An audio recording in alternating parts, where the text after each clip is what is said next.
corramos con resistencia la carrera que tenemos por delante, mirando a Jesús, el fundador y perfeccionador de nuestra fe. A todo el mundo le gusta una historia donde alguien que era pobre se convierte en rico, pero para Jesús, tomar la carne humana significó que su historia fue de rico a pobre. La llegada del Hijo de Dios a Belén cumplió innumerables profecías y llamó la atención de legiones de ángeles. Hay una buena razón por la cual, en el momento de su nacimiento, nuestros calendarios se dividieron en antes de Cristo y después de Cristo. Para más detalles, quédate con nosotros. Desde la Iglesia Moody en Chicago, esto es Correr para Ganar con el Dr. Erwin Lutzer, cuya enseñanza clara nos ayudará a cruzar la línea de llegada. Hoy continuamos la serie con el pastor Lutzer, titulada Cristo entre otros dioses. Hoy, el pastor comienza un mensaje acerca de un nacimiento extraordinario. Hubo una tragedia histórica que apareció en las noticias hace un tiempo sobre una abuela que tenía la responsabilidad de cuidar a su pequeña nieta de 2 años. Y la niña se cayó en una piscina y la abuela no sabía nadar. Pero en absoluta desesperación, ella saltó a la piscina para tratar de rescatar a la pequeña. Y un tiempo después, ambos cuerpos fueron sacados de la piscina. Tú sabes que si te encuentras en medio de un océano y no sabes cómo nadar, y comienzas a hundirte, necesitas a alguien que te rescate, pero no puede ser alguien que simplemente esté dispuesto a rescatarte. Tiene que ser alguien que tenga la capacidad de rescatarte. Necesitas a alguien que no esté en la misma situación que tú. Necesitas a alguien que no esté sujeto a esas olas de la misma manera que tú. A alguien que no necesita ser rescatado. Eso es lo que necesitas cuando te hundes, y eso también es cierto cuando se trata del pecado, su poder y sus terribles consecuencias. Para ser rescatado del pecado y sus consecuencias, necesitas a alguien que sea capaz de alcanzarte para rescatarte, que en sí mismo no sea un pecador, porque cuando te estás hundiendo no necesitas a alguien que esté en el mismo desastre que tú estás. Lo que me lleva a hacer la siguiente pregunta: ¿quién es Jesucristo? ¿Quién es Él? Bueno, ha habido 2 puntos de vista a lo largo de la historia. Una es que Él es simplemente un hombre. ¿Recuerdas al cineasta Scorsese? Él hizo la película La Última Tentación de Cristo.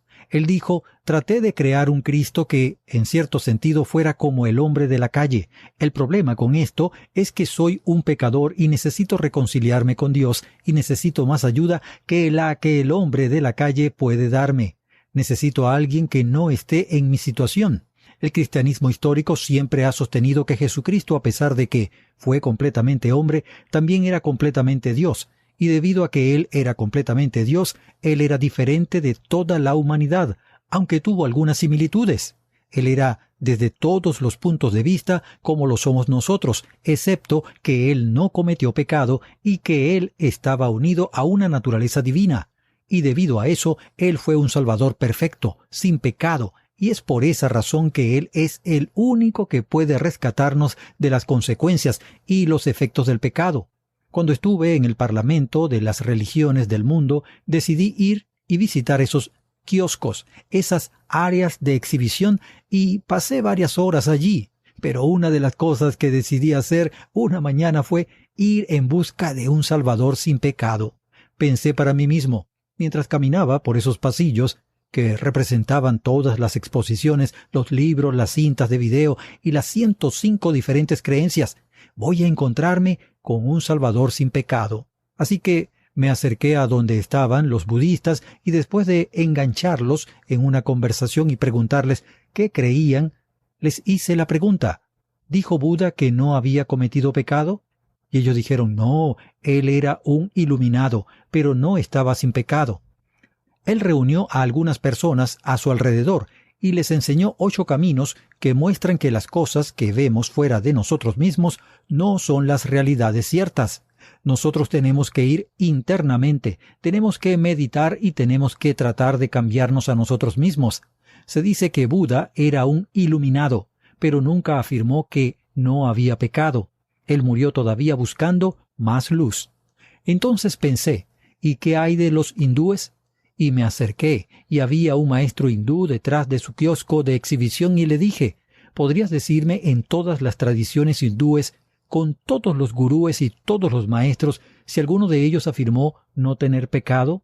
Y su respuesta fue muy directa. Él respondió, no. De hecho, dijo, si alguna vez encuentras a alguien que dice no tener pecados, esa persona no es hindú. Pensé, bueno, eso es interesante, así que me acerqué al kiosco donde tenían la fe Bahá'í y Baha'u'lláh, y me pregunté si no tenían pecado. No, él afirmó que algunas de sus enseñanzas eran mejores que las de Jesucristo. Y por cierto, ¿sabes que eso es lo que cree la fe Bahá'í? Que Jesús es un paso en el ciclo evolutivo y que ahora Baha'u'lláh es una versión actualizada más moderna de la religión.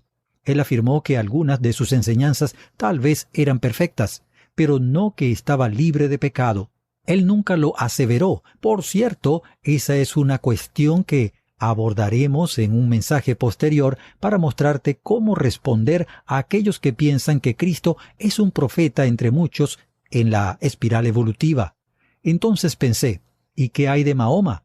Me acerqué a los musulmanes y les hablé de Mahoma y les pregunté, a propósito, ¿afirmó Mahoma que no había cometido pecado? Y yo ya sabía la respuesta porque en el Corán él afirmó que necesitaba el perdón. Y si has estudiado su vida, sabrás que tan precisa realmente resultó ser. Entonces les pregunté y me dijeron, no, él no proclamó estar sin pecado, él mismo necesitaba ser perdonado. Busqué por todos lados y no pude encontrar un profeta sin pecado, y mucho menos un Salvador sin pecado.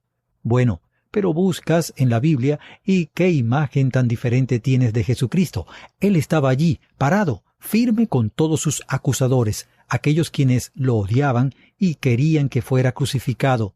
Y él los miró a los ojos y les dijo, ¿quién de vosotros me prueba que tengo pecado? ¿Hay alguno de ustedes que quiera señalar alguna falla? Y ellos no le respondieron ni una palabra. Él les dijo a sus discípulos con respecto a Satanás, porque viene el príncipe de este mundo, y él nada tiene en mí. No hay nada en común entre Satanás y yo. Judas dijo de él, yo he pecado entregando sangre inocente. Pilato dijo, ningún delito hallo en él. El apóstol Pablo dijo de él, al que no conoció pecado. Y Pedro dijo, el cual no cometió pecado, ni se halló engaño en su boca. Un Salvador sin pecado. Ahora, ¿cómo pudo Jesucristo ser sin pecado? Todos nosotros nacemos pecadores. Bueno, por supuesto, solamente hay una forma de no serlo, y para Cristo fue el haber sido concebido en el vientre de una virgen. Esa es la única forma, porque la Biblia dice que cuando el hombre desobedeció en el jardín, cuando Adán comió del fruto del árbol prohibido y desobedeció a Dios, entonces Dios miró a toda la raza humana como vinculada con Adán. Voy a decirlo figurativamente. Tú estabas allí en el jardín del Edén y seguramente dirás, oye, no lo recuerdo. Bueno, yo tampoco lo recuerdo, pero nosotros estábamos allí. Sí, por supuesto, al igual que todo el árbol está en la semilla, así toda la raza humana estaba en Adán. Y por medio de Adán, Dios nos imputó el pecado de Adán a todos nosotros. Nacemos bajo la condenación del pecado, nacemos con la mancha del pecado que proviene de la concepción humana. Eso no significa que el sexo sea pecaminoso, simplemente significa que todos los que somos producto de la unión de nuestra madre y nuestro padre, nacemos como pecadores, y por lo tanto Jesús estaba exento. Él es el único que ha sido la gran excepción porque fue concebido en una virgen. Dios hizo un milagro dentro de María para que pudiera nacer un perfecto ser humano sin pecado. Fíjate en algo. Hubo varios requisitos que Cristo tuvo que cumplir para ser nuestro Salvador. Uno de ellos es que tenía que ser un varón. Dice en el libro de Génesis, capítulo 3, versículo 15, en el Antiguo Testamento, con respecto al Redentor venidero, Él aplastará la cabeza de la serpiente. Por cierto, tenía que ser un varón humano. Ninguna otra especie lo haría. Los ángeles no podían morir por nuestro pecado, como lo deja muy claro el libro de Hebreos en el Nuevo Testamento. Tenía que ser un hombre y también tenía que ser un hombre perfecto, porque la perfección era necesaria para que Dios recibiera el sacrificio que se hizo, sin pecado y perfecto. Y por supuesto, Él tenía que ser Dios. y explicaré en un mensaje posterior por qué eso era absolutamente necesario. Y entonces quiero que tomes tu Biblia y muy brevemente vamos a ver 2 pasajes de la Escritura, y debería agregar para nuestro perjuicio que normalmente solo los leemos en Navidad, pero en Mateo capítulo 1, en el Nuevo Testamento, tenemos la historia de la concepción de Jesús en la Virgen. ¿Podría señalarte cuán preocupado estaba Mateo por preservar esa doctrina? En Mateo capítulo 1, versículo 16, él dice: «Y Jacobo engendró a José, marido de María, de quien nació Jesús, llamado el Cristo». Tú sabes, en nuestro idioma, esa expresión de quien podría referirse a hombre o a mujer, curiosamente, en el texto griego está designado, es femenino. De María nació Jesús. Quería asegurarse que, de alguna manera, no nos confundiéramos de que José era el verdadero padre de Jesús, padre legal, ¿sí? Pero no padre biológico. Y luego leemos la historia, comenzando en el versículo 18. El nacimiento de Jesucristo fue así. Estando desposada María, su madre, con José, antes que se juntasen, se halló que había concebido del Espíritu Santo. José, su marido, como era justo y no quería infamarla, quiso dejarla secretamente.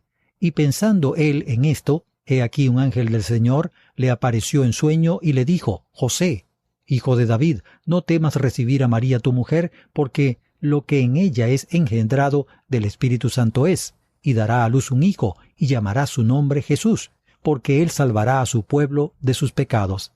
Quiero que mantengas ese pasaje abierto en tu Biblia. También quiero que busques en Lucas capítulo 1 en el Nuevo Testamento, donde una vez más tenemos una declaración notable con respecto a este milagro. En Lucas 1, el ángel vino a María y le explicó que ella tendría un hijo llamado Jesús. Este será grande y será llamado Hijo del Altísimo. Versículo 34. Entonces María dijo al ángel: «¿Cómo será esto, puesto que soy virgen?» Respondió el ángel y le dijo: «El Espíritu Santo vendrá sobre ti, y el poder del Altísimo te cubrirá con su sombra, por lo cual también el santo niño, la descendencia sagrada, fíjate en eso, que nacerá, será llamado Hijo de Dios». La única manera que Jesús fuera un hombre y que sin embargo fuera perfecto era que Dios realizara un milagro, y ese milagro consistía en que María pudiera quedar embarazada de lo que es santo, y José no fue el padre de Cristo. Estamos defendiendo la singularidad de Jesús contra todas las demás opciones. Estamos muy contentos por todos aquellos que escuchan esta transmisión. Esperamos que también te tomes el tiempo para invitar a tus amigos a escuchar, ya que juntos comprenderemos por qué Cristo es el único calificado para ser nuestro Salvador. Con esto concluimos la primera parte del mensaje, Un nacimiento extraordinario, el segundo de la serie titulada Cristo entre otros dioses. La próxima vez, un estudio en defensa de la fe cristiana. Desde la Iglesia Moody en Chicago, esto es Correr para Ganar con el Dr. Erwin Luxer, cuya enseñanza clara nos ayudará a cruzar la línea de llegada. Hoy continuamos la serie con el pastor Luxer, titulada Cristo entre otros dioses.